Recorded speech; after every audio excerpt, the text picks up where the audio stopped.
C'est un réel plaisir pour moi de vous retrouver pour ce nouveau numéro de la Tribune du Parlement, votre magazine qui traite de l'information parlementaire.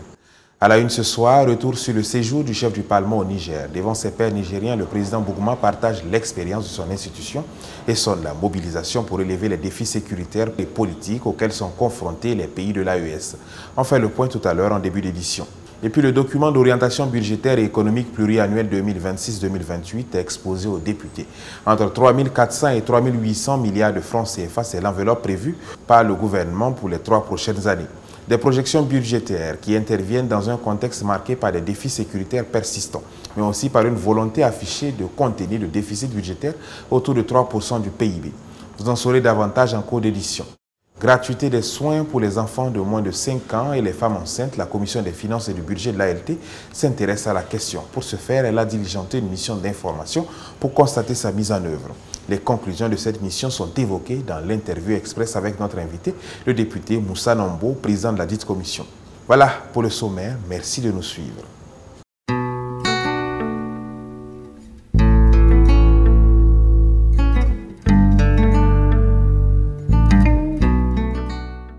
Je vous l'annonçais en titre, le chef du Parlement a séjourné du 27 au 30 juin dernier à Niamey, la capitale nigérienne, où il a pris part à l'installation du Conseil consultatif de la refondation.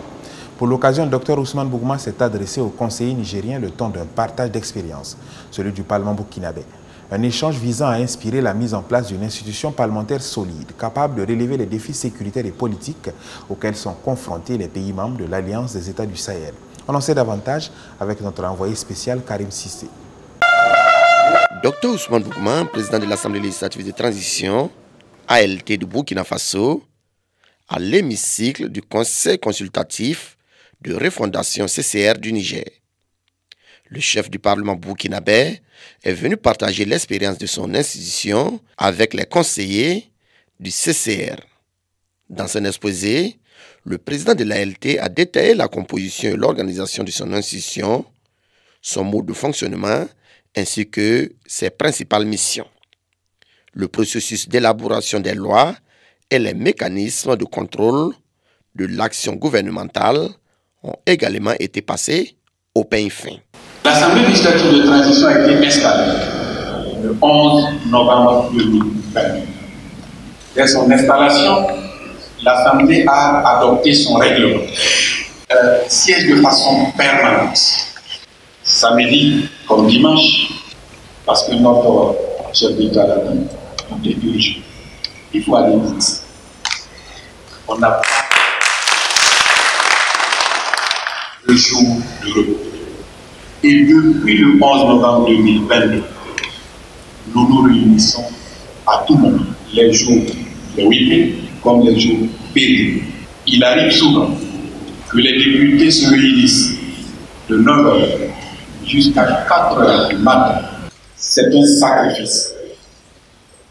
C'est un don de soi pour la République. À la suite du président de l'ALT du Burkina, le président du Conseil national de transition CNT du Mali, le général Malik Diaw, a également partagé l'expérience de son pays sur les questions législatives dans un contexte de crise sécuritaire. Le CCR du Niger s'inspirera des expériences de l'ALT et du CNT pour mettre en place une institution parlementaire solide, foi de Dr Mamadou Harouna Djengane. Il s'agit de se doter d'institutions parlementaires capables de répondre aux défis actuels, tant au niveau national qu'au niveau confédéral de l'AES, l'Alliance des États du Sahel. Le ministre en charge des Finances était face aux députés le 30 juin dernier pour son discours d'orientation budgétaire. Les grandes lignes du document de programmation budgétaire et économique pluriannuel 2026-2028 affichent des ambitions solides, avec en ligne de mire la paix et la stabilité sociopolitique, l'autosuffisance alimentaire et le développement économique. Les projections budgétaires dans cet élément signé Innocent Larankoum et Axel Nicole Yaro. Le document de programmation budgétaire et économique pluriannuel, le DPBEP, présenté ici aux députés, fixe les grandes orientations économiques du Burkina Faso pour la période 2026 à 2028. Avec une enveloppe estimée entre 3 400 et 3 800 milliards de francs CFA, ce document est une feuille de route pour renforcer la résilience de l'économie nationale tout en assurant une meilleure gestion des ressources publiques. Il y a eu un effort de prendre en compte vraiment aujourd'hui les préoccupations du gouvernement, mais aussi de donner des projections chiffrées. Paix et stabilité, autosuffisance alimentaire, capital humain, infrastructure, développement industriel et bonne gouvernance, les priorités sont claires. À fin mai 2025, près de 1294 milliards de francs CFA de recettes avaient déjà été mobilisés, soit 40% des prévisions annuelles pour 1387 milliards de dépenses exécutées. D'ici 2028, les recettes devraient dépasser 4 000 milliards pour des dépenses estimées à environ 4 666 milliards avec un déficit budgétaire contenu autour de 3% du PIB. Nous pouvons dire que notre budget se présente avec un niveau de croissance de la mobilisation des recettes, notamment les recettes ordinaires qui sont constituées de ce que nous mobilisons par nos propres forces. Et la tendance, c'est à la baisse de ce qui vient de l'extérieur en termes de dons, parce que notre conviction est que c'est seulement sur la base des ressources souveraines que nous pouvons enclencher un développement. Au cours du débat général suivant la présentation de ce référentiel, les députés ont émis des suggestions qui seront intégrées à l'élaboration du budget exercice 2026. Le document de programmation budgétaire et économique pluriannuel, le DPBEP, c'est donc bien plus qu'un document budgétaire. C'est un outil de pilotage, une boussole pour orienter les efforts de l'État vers des résultats concrets. Le rendez-vous est donc pris pour 2026, 2027 et 2028.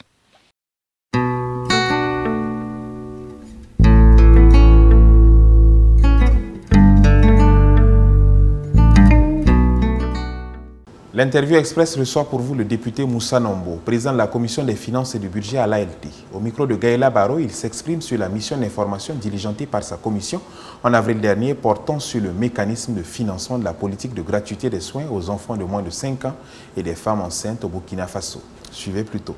Président, la commission des finances et du budget confie votre commission à mener une mission d'information du 4 au 18 avril 2025 sur la politique de gratuité des soins en faveur des femmes enceintes et des enfants de moins de 5 ans au Burkina Faso. Quelle a été la motivation de cette mission et comment s'est-elle déroulée? Nous avons identifié donc la politique nationale de gratuité des soins comme une politique essentielle à l'atteinte des objectifs de l'État, notamment l'amélioration des conditions de vie des populations. Et nous avons voulu nous rassurer que le financement qui est octroyé à cette politique est conséquent et que les objectifs conduits seront atteints dans les délais qui sont fixés par le gouvernement. Vous avez été dans plusieurs régions du pays et vous avez échangé avec le personnel de santé, les bénéficiaires ainsi que les populations.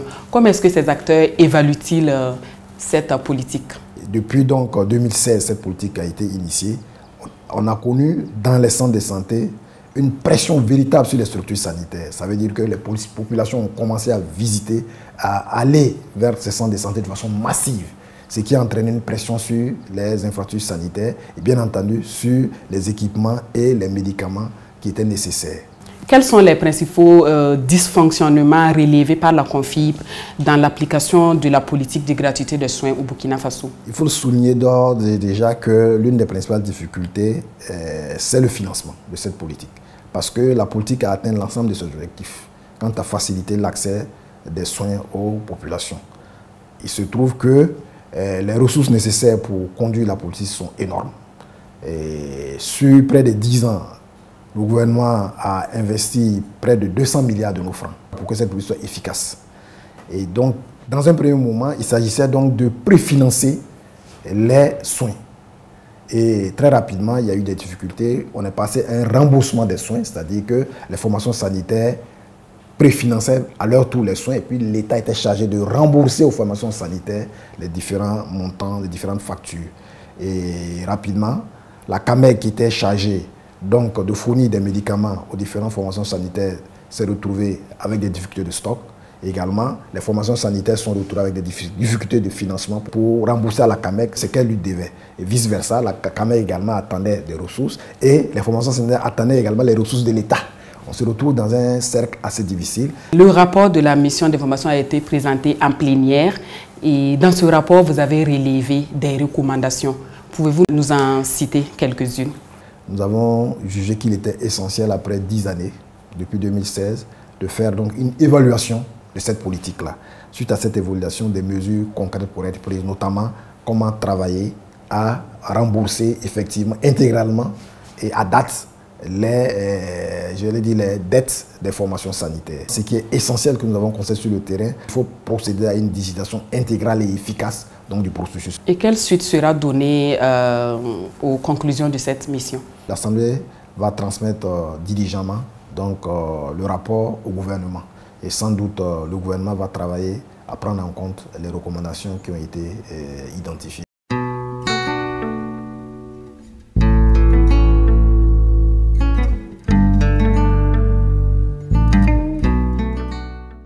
Parlementaire, une expression commune dans le langage législatif. C'est le sujet que nous évoquons dans le vocable du jour.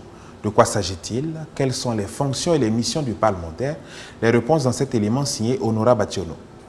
Le mot parlementaire a connu une évolution quant à sa définition initiale. À l'origine, le mot parlementaire désignait une personne autorisée par l'un des belligérants à entrer en pourparlers avec l'autre et à se présenter avec un drapeau blanc. De nos jours, un parlementaire est un membre d'un parlement, c'est-à-dire une assemblée législative qui a pour rôle de voter les lois et de contrôler l'action du gouvernement. En d'autres termes, il s'agit d'une personnalité qui représente la nation et participe à la prise de décision politique. Les parlementaires examinent, discutent et votent les projets de loi proposés par le gouvernement ou par d'autres parlementaires. On dit qu'ils co-construisent la loi. Les parlementaires exercent un rôle de surveillance sur l'action du gouvernement en posant des questions, en organisant des commissions d'enquête ou en interpellant les ministres à travers des questions, qu'elles soient orales ou écrites. Les parlementaires participent à l'élaboration et au vote du budget de l'État, assurant ainsi le contrôle des finances publiques. Les parlementaires sont les représentants de la population et défendent à ce titre leurs intérêts au sein de l'Assemblée. En résumé, le parlementaire est un acteur clé de la vie politique, chargé de faire et de défaire les lois, de contrôler le gouvernement et de représenter les citoyens. Les mots ou expressions ci-après peuvent être utilisés comme synonymes de parlementaires. Il s'agit de délégué, émissaire, envoyé, mandataire, plénipotentiaire et enfin représentant. Même la nuit la plus sombre prendra fin et le soleil se lèvera, disait Victor Hugo. C'est aussi notre ultime conviction que bientôt nos efforts conjugués nous mèneront vers des lendemains meilleurs. C'est tout pour cette émission. Merci de l'avoir suivi. À très bientôt pour de nouvelles informations parlementaires.